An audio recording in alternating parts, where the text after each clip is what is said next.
Aid drops into Gaza have resumed after more than 100 agencies warned of mass starvation.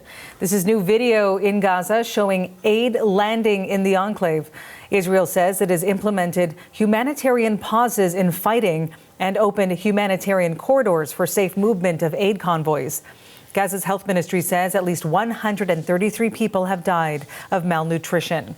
The CBC's Julia Chapman joins us now from London for the latest developments out of Gaza. So what can you tell us this morning?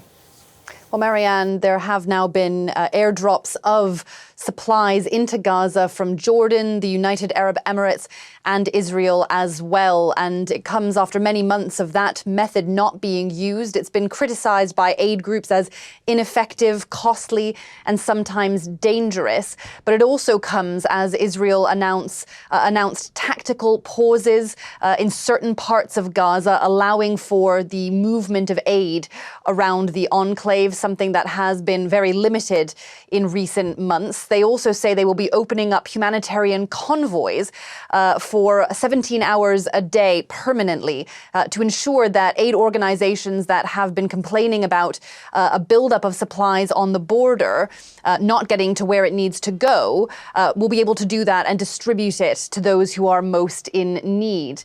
So certainly some significant announcement from Israel today. Hamas has dismissed them as a deceptive propaganda move, but it does appear that some of the trucks that have been waiting at border crossings from Egypt, for example, have been making their way into Gaza, and aid agencies are optimistic, cautiously, that this could make a difference.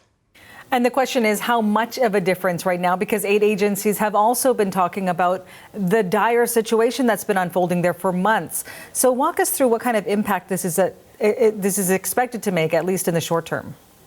Absolutely. A warning to viewers that some of the images that we will be showing are distressing, but undoubtedly the scale of the need in Gaza is incredibly significant. Most of the population there, 2 million people, facing food shortages, a third of people there going several days without eating.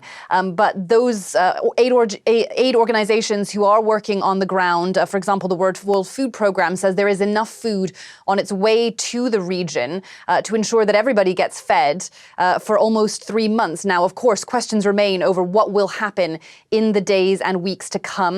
There are, of course, people who are suffering such severe malnutrition already, it may not be reversible.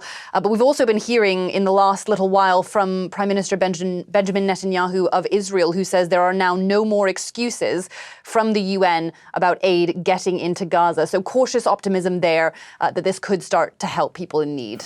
The CBC's Julia Chapman in London.